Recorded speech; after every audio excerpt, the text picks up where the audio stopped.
আর একটা দল 30% ভোট পেল, কিন্তু ক্ষমতায় যাবে কে 40%। আর এদিকে 60% মানুষ যারা ক্ষমতার বাইরে, তাদের ভোটের কোনো মূল্যায়ন নেই, তাদের কোনো অধিকার নেই দেশ পরিচালনার, তাদের কোনো ন্যায়াধিকার পাওয়ার কোনো ব্যবস্থা নেই। এই ব্যবস্থা কি করতে দেওয়া যায়? এই যে ক্রিয়ার ব্যবস্থা বাস্তবায়ন করার জন্য যে আন্দোলন বাংলাদেশ জনগোষ্ঠী শুরু করেছে এবং জনসমর্থিত শুরু করেছে, সেই আন্দোলনের সঙ্গে আপামর জনসাধারণের সম্পৃক্ততা তৈরি করা আমাদের নৈতিক দায়িত্ব। সম্মানিত ভাইরা, জুলাই সনদের মাধ্যমে আমরা বাস্তবায়ন করতে চাই। দীর্ঘ 16 বছর তারা যে শাসন করেছে, 7 লাখ ট্রাজেডি ঘটাইছে, জেনোসাইড ঘটাইছে, সেই 7 লাখ চত্বরের শত শত শহীদের হত্যার বিচার নিশ্চিত করতে হবে। যে 25শে ফেব্রুয়ারি যে হত্যাযজ্ঞ চলেছে পিলখানাতে, সেই হত্যার বিচার জনসমক্ষে প্রকাশ করে তারা পর্যন্ত সবচেয়ে নিহত ব্যবস্থা করতে হবে। এই জুলাই আন্দোলন বাস্তবায়ন করতে যে 1600 মানুষ শহীদ হয়েছে, তাদের প্রত্যেকটা শহীদের বিচার ন্যায্য সম্পন্ন করার পর তারপরে নির্বাচন দিতে হবে। সম্মানিত ভাইরা, আমরা লক্ষ্য করছি এই জুলাই 5ই আগস্ট সংযুক্ত হওয়ার পর যারা একটা বড় দল হিসেবে পরিচয় দেয়, তারা কোনো কিছু আর মানতে চায় না। আমরা এখন তাদেরকে আরো দেখতে পাচ্ছি না, জিয়াউর রহমান, শহীদ জিয়াউর রহমান বিএনপি প্রতিষ্ঠিত করে, যার মানে ছিল, যার জীবনের লক্ষ্য এবং উদ্দেশ্য ছিল ইসলাম এবং জাতীয়তার মাধ্যমে দেশ শাসন করা, যার ভূমিকা ছিল সে ছিল একজন দেশপ্রেমিক। বাংলাদেশ আগে বাংলাদেশের সুবিধার কথা চিন্তা করে তারপরে অন্যান্য দেশের সুবিধা চিন্তা করা। কিন্তু আমরা দেখলাম 16 বছর যারা শাসন করেছে, ভারত যেটা করে সেটা চাই, ভারতটা বলে সেটা চাই, বাংলাদেশে কল্যাণ চাই না। আর আমরা যদি তাদের বিদায় দেওয়ার পর সে এমন একটা দল যে দলের স্রষ্টা শহীদ জিয়াউর রহমান, যার আকাশচুম্বী জনপ্রিয়তা ছিল, সেই দলের মানুষ এখন হয়েছে ভারত যেটা বলে তারা সেটা চাই। সম্মানিত ভাইরা, সেদিন আমরা তাদের কাছ থেকে স্লোগান শুনতে চাই না, রাজাকারের এই তকমা দেওয়া, সেটা ছিল আওয়ামী লীগের এবং ভারতের প্রদত্ত স্লোগান। সেই স্লোগান যে আমাদেরকে রাজাকার বলেছে, এখন আমরা বলতে চাই যারা বলবে রাজাকার তাদের মুখে জুতো মার, এই স্লোগান দিতে হবে। যারা বলবে বিহার চাই না, তারা বলবে তোমাদের রাজনীতি করে কোনো অধিকার নাই। বাস্তবায়ন করতে চায় না, তারা বলে বাংলাদেশের রাজনীতি করে তোমাদের কোনো অধিকার নাই। যারা 54 বছর শাসন করেছে, আওয়ামী লীগ, বিএনপি, জাতীয় পার্টি, এই সমস্ত দল ক্ষমতায় যাওয়ার পরিসংখ্যান হয়েছে, স্বার্থকারী হয়েছে, জনগণের স্বার্থের পরিবর্তে নিজেদের স্বার্থ, পরিবার স্বার্থ, দুর্নীতি, চাঁদাবাজি এবং সন্ত্রাস ব্যবস্থা কায়েম করেছে। আমরা তাদেরকে আর ক্ষমতায় দেখতে চাই না। জনগণের ভাগ্য পরিবর্তন করতে চাই, এদের বাংলাদেশের শাসন ব্যবস্থার পরিবর্তন চাই, বাংলাদেশের আইনের পরিবর্তন চাই, বাংলাদেশ ইসলামী শাসনের শাসন কায়েম করতে চাই, শুধু অর্থনৈতিক ব্যবস্থার উন্নয়ন করতে চাই, জাতীয় ভিত্তিক অর্থনৈতিক ব্যবস্থার মাধ্যমে দরিদ্র মানুষের কল্যাণ করতে চাই। সম্মানিত ভাই, আপনারা যেটা রাজি আছেন এই ব্যবস্থা কায়েম করার জন্য গ্রামে গ্রামে, বাড়িতে বাড়িতে, ঘরে ঘরে প্রত্যেকটা ভোটারকে সরকারকে পৌঁছাতে হবে। সম্মানিত ভাইরা, যেহেতু মেহমান উপস্থিত, আমি আমার বক্তব্য জানিয়ে শেষ করছি। আসসালামু আলাইকুম ওয়া রাহমাতুল্লাহ। আলহামদুলিল্লাহ, আমরা সম্মানিত সাবেক চেয়ারম্যানের কাছ থেকে অনেক গুরুত্বপূর্ণ আলোচনা শুনলাম। আমরা কারো রক্তচক্ষুকে ভয় চাই না, সেই সাহস নিয়ে আমরা কিন্তু ইসলামী আন্দোলন করি। সেটাই আলোচনা নিয়ে আসবে আমাদের আজকের অনুষ্ঠানের বিশেষ অতিথি মসজিদ থানা শাখার সংগ্রামী আমির অধ্যাপক ফারুক আহমেদ। সেই ব্যবহৃত আলোচনা আনার জন্য অনুরোধ জানাচ্ছি।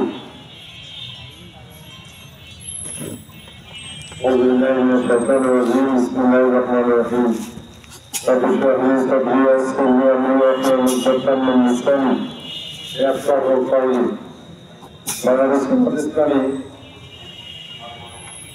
গাজীপুর ইউনিয়নের যুব বিভাগ থেকে আয়োজিত আজকের এই মহতী সমাবেশের সুপ্রিয় পরিচালক, প্রধান অতিথি হিসেবে উপস্থিত আছেন কেন্দ্র সংগঠনের অন্যতম সদা সদস্য, মহেশপুর কুচারপুরের গণমানুষের নেতা, বাংলাদেশ জামাত ইসলাম মনোনীত আগামী জাতীয় সংসদ নির্বাচনে এমপি প্রার্থী জননেতা জনাব অধ্যাপক লতিফুর রহমান উপস্থিত আছেন।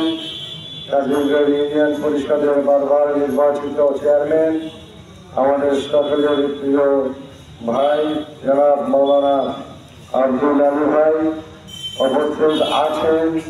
সংগঠনের অত্র ইউনিয়নের সংগ্রামী আমির আমাদের সকলের প্রিয় দায়িত্বশীল জনাব মহিউদ্দিন সহ অন্যান্য নেতৃবৃন্দ, সম্মানিত দিনী ভাই সব, সালাম আলাইকুম ওয়া রাহমাতুল্লাহি ওয়া বারাকাতুহু। আজকে সারা বাংলাদেশে সকল স্তরের মানুষ জেগে উঠেছে। বিশেষ করে সারা বাংলাদেশের যুবকেরা আজকে তারা জেগে উঠেছে ফ্যাসিস্টের বিরুদ্ধে সংগ্রাম করে এদেশ থেকে ফ্যাসিস্টকে বিতাড়িত করে আজকে তারা সিদ্ধান্ত গ্রহণ করেছে পুনরায় কোন ফ্যাসিস্টকে আর বাংলাদেশ পরিচালনার দায়িত্ব দেওয়া হবে না। সেই কারণে আজকে আপনারা লক্ষ্য করেছেন সারা বাংলাদেশের যুবকেরা দলে দলে জামাত ইসলামীতে সামিল হচ্ছে। আপনারা লক্ষ্য করেছেন আমাদের যুব সমাজের একটি গুরুত্বপূর্ণ এবং বড় শিক্ষিত একটি সমাজ হচ্ছে যারা আমাদের বিশ্ববিদ্যালয়গুলিতে লেখাপড়া করে, ঠিক কিনা বলেন? সেই বিশ্ববিদ্যালয়ে বাংলাদেশের সর্বোচ্চ বিদ্যাপীঠ যাকে প্রাচ্যের এক্সপোর্ট বলা হয়ে থাকে ঢাকা বিশ্ববিদ্যালয়ের ছাত্র সমাজ আজকে তারা শিবিরের প্যানেলকে জয়যুক্ত করে ডাকসুতে তারা নির্বাচিত করেছে। প্রিয় ভাইরা আমার, এর মাধ্যমে আজকে গোটা জাতির কাছে একটা মেসেজ এসেছে। বাংলাদেশের সর্বোচ্চ বিদ্যাপীঠের সচেতন যুবক সমাজ তারা আজকে ইসলামের পথের দিকে, ইসলামের দিকে তারা আজকে ধাবিত হয়েছে এবং এই দেশটাকে তারা একটা সুন্দর, সুখী, ফ্যাসিস্ট মুক্ত, চাঁদাবাজ মুক্ত, একটি নির্যাতন মুক্ত, একটি মানবিক সমাজ তারা দেখতে চায়। সেই সমাজ ব্যবস্থা কায়েমের জন্য এই কাজিমগঞ্জ ইউনিয়নের সমস্ত যুবকদেরকে এগিয়ে আসতে হবে এবং ঐক্যবদ্ধভাবে আমাদের সবাইকে যুবক ভূমিকা রাখতে হবে। রাজি আছেন আপনারা সবাই? আল্লাহ আমাদের সবাইকে কবুল করুন। আসসালামু আলাইকুম ওয়া রাহমাতুল্লাহ। আলহামদুলিল্লাহ, ধন্যবাদ সংগ্রামী আমিরকে অল্প সময়ের মধ্যে গুরুত্বপূর্ণ আলোচনা করার জন্য। আমরা সামনের যে নির্বাচন আছে এই নির্বাচনকে জামাতের জন্য আমাদের প্রাণ সবকিছু দিয়ে ইনশাল্লাহ মাঠে থাকবো। আপনার কি কাজ হবে? আমরা কি করে কাম হয়েছে সুযোগকে ভাববেন? আলহামদুলিল্লাহ, আমাদের এ পর্যায়ে আলোচনা নিয়ে আসবেন কেন্দ্রীয় মজলিসের সেরা সদস্য মহেশপুরের জামাত মনোনীত সংসদ প্রার্থী আমাদের শ্রদ্ধেয় স্যার অধ্যাপক লতিফুর রহমান স্যারকে আমার আলোচনার জন্য বলেছেন।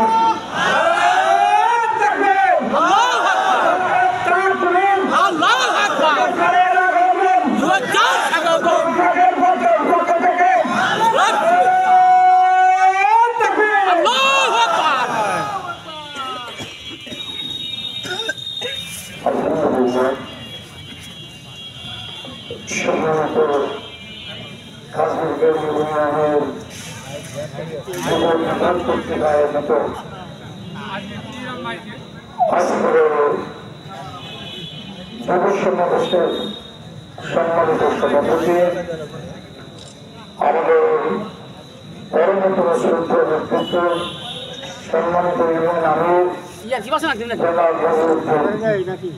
অনুষ্ঠানে অন্যতম প্রধান মেহমান হিসেবে অত্যন্ত গুরুত্বপূর্ণ বক্তব্য অভিসংগত রেখেছেন মজলিসুল ইসলামী আন্দোলনের সম্মানিত রাহবার জনাব অধ্যাপক ফারুক আহমেদ থানা আমির। আরো বক্তব্য রেখেছেন আমাদের সাবেক চেয়ারম্যান এবং এই কাজীবাড়ি ইউনিয়নের অপ্রতিদ্বন্দ্বী আমাদের শ্রদ্ধা নেতৃত্ব, বিশিষ্ট ইসলামী চিন্তাবিদ, শিক্ষাবিদ, রাজনীতিবিদ, আলেম জনাব মাওলানা আব্দুল আলী, মঞ্চে ভূমিষ্ঠ সকল পর্যায়ের নেতৃবৃন্দ, সম্মানিত সঞ্চালক, আমার প্রাণের চেয়ে প্রিয় সমবেত সকল পর্যায়ের একান্ত আপনজনেরা, আসসালামু আলাইকুম ওয়া রাহমাতুল্লাহ। আসলে যুব শক্তি, ইয়াং ফোর্স যদি সুশৃঙ্খল হয়, আদর্শের পতাকাবাহী হয়, তাহলে তাদের অগ্রযাত্রাকে কেউ রুখতে পারে না। আমরা নবীর আন্দোলনের দিকে যাই,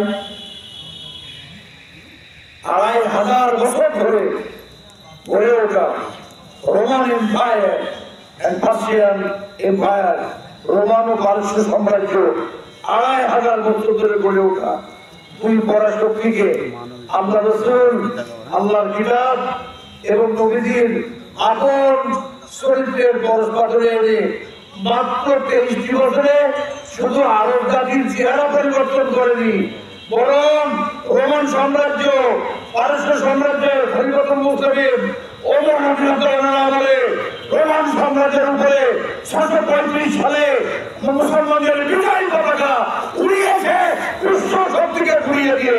ওরা ঠিক না বেটে? ঠিক তেমনইভাবে আমরা ওইভাবে লক্ষ্য করে রেখেছি।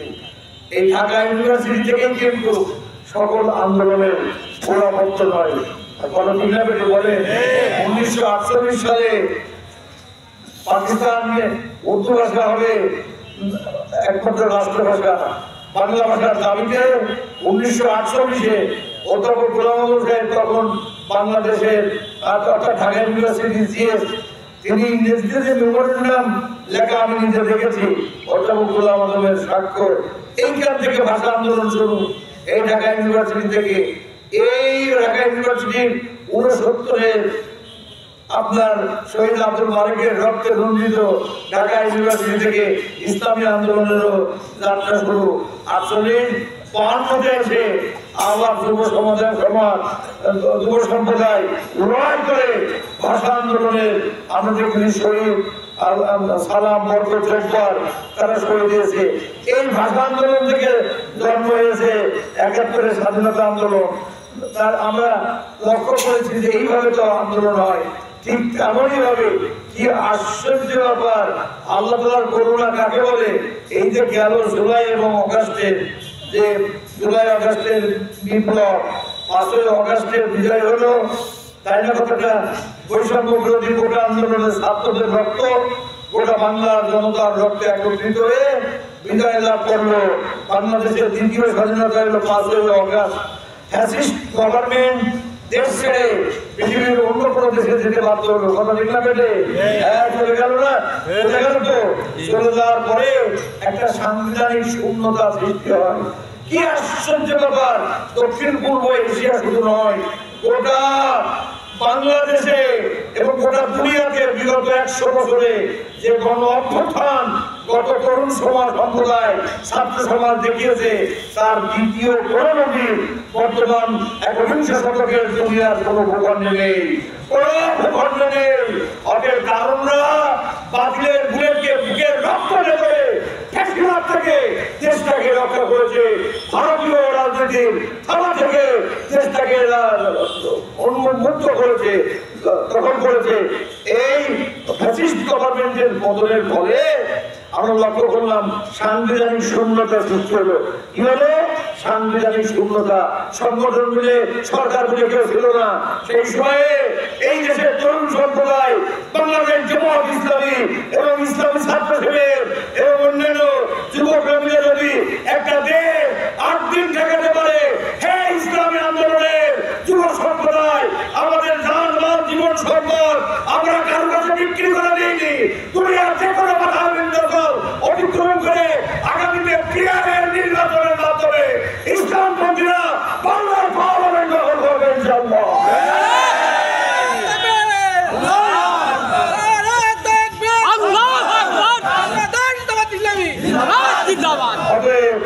যুব সম্প্রদায় এই যে তারুণ্য, এই তারুণ্যের ভোট হোক আগামীতে উন্নয়নের পক্ষে, দাঁড়িপাল্লার পক্ষে, ঠিক না বেড়ে তারুণ্য তরুণরা যেমনি যাবে সেমনি বিজয় লাভ করবে। ঢাকা ইউনিভার্সিটিতে 52 বছর আন্দোলনে, তারপরে যদি সেটা স্বাধীনতা আন্দোলনের রূপ নিয়ে 69-এর পরে 70-এর পরে 71-এর যে স্বাধীন হয়, কিন্তু 53 বছরে আমরা স্বাধীনতার কোন সুফল পাইনি, পেয়েছি ব্যর্থতা, কোন সুফল পাওয়া যায়নি। অতএব 53 বছরের ওখানে ক্ষমতার পালা বদল হয়েছে, হাত বদল হয়েছে, ক্ষমতা পরিবর্তনের উষ্ণ আনন্দ যারা পাওয়ারে গিয়েছে তারা উপভোগ করেছে। আল্লাহর ওয়াস্তে সুদ বন্ধ হয়নি, ঘুষ বন্ধ হয়নি, জিনা বন্ধ হয়নি, জুলুম বন্ধ হয়নি, অত্যাচার বন্ধ হয়নি, দুর্নীতি বন্ধ হয়নি, চাঁদাবাজ বন্ধ হয়নি, সন্ত্রাস বন্ধ হয়নি, আধিপত্যবাদ বন্ধ হয়নি, দখলদারিত্ব বন্ধ হয়নি। বঞ্চিত মানুষ তাদের ধর্মীয় নাগরিক মানবিক গণতান্ত্রিক অধিকার ফিরে পায়নি। ইনশাআল্লাহ 5ই আগস্টে স্বাধীনতা বলে হুদায়বিয়ার সন্ধির মতো আমরা এখন উন্মুক্ত ময়দানে ইসলাম প্রচার করতে পারছি। আমাদের বক্তগণ মুক্ত বিহঙ্গের মতো কোন বাংলা ইসলামী আন্দোলনের কোরআন প্রচারের, নবীর আদর্শ প্রচারের চারণ ভূমিতে পরিণত করেছে। আমরা কথা বলতে পারছি, মানববন্ধন করতে পারছি, সভা সমিতি করতে পারছি। অতএব হুদায়বিয়ার মাঠে মাত্র 1400 সাহাবী নবীর কাছে ছিল। মাত্র 2 বছরে 10,000 সাহাবী নিয়ে আল্লাহ রাসূল মক্কা বিজয় করেছে হুদায়বিয়ার সন্ধির ফলে। কারণ তখন কাফের বেঈমানদের সঙ্গে সাহাবারা অবাক মিশতে পেরেছে, ইসলামকে প্রিয় করতে পেরেছে। তেমনই আমি মনে করি 5ই আগস্টে রাজনীতির ফলে যে জামাত ইসলামীকে ব্যান করা হয়েছে, যে শিবিরকে ব্যান করা হয়েছে, যে ইসলামী কোন ইসলামপন্থী রাজনৈতিক সংগঠনগুলোকে পাকা নজরে দেখা হয়েছে, আল্লাহর মেহেরবানিতে ইসলামী আদর্শের সুমান আদর্শের প্রচারের ফলে 1400 যদি 10,000 হয়, তারপরে মাত্র 2 বছরে মানে বিদায়ের পরে আল্লাহ রাসূল বিদায়ের ভাষণ রাখে। অর্থাৎ হুদায়বিয়ার সন্ধির পরে 2 বছর পরে মক্কা বিদায়, মক্কা বিদায়ের 2 বছর পরে 1,20,000 সাহাবা নিয়ে আল্লাহ নবী বক্তৃতা করেছেন। অথচ এটা গোয়া থেকে একজন মুসলমান বেরিয়ে আসলেন কোরআন নাযিলের পরে।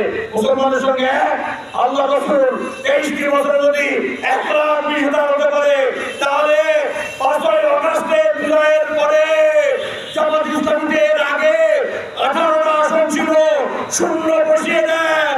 আমাদের যদি 10,000 এক লাভে প্রায় 1,000 লাখ হতে পারে, তাহলে 18টা 180 হতে পারে না? পারে না? এমনকি আবার লুটপাটের রাজত্ব চায়, সংঘের রাজনীতি চায়, জনগণ কি আবার আগে যেমন রাজনীতি ছিল ওই ধারার রাজনীতি চায়। খালি চরিত্র পাল্টাতে হবে না, হবে না। আল্লাহ পরিষ্কার কোরআনে বলছে, ইন্নাল্লাহ লা ইউগাইয়িরু মা বিকওমিন হাত্তা ইউগাইয়িরু মা বিআনফুসিহিম। আল্লাহ রাব্বুল আলামিন কখনো কোনো জাতির ভাগ্য পরিবর্তন ততক্ষণ পর্যন্ত করে না যতক্ষণ পর্যন্ত ওই জাতি তাদের চরিত্র আদর্শ পরিবর্তন না করে। অতএব বাংলার রাজনৈতিক ময়দানে চরিত্র পরিবর্তন করেন, সততার প্রতিযোগিতা করেন, চরিত্রের প্রতিযোগিতা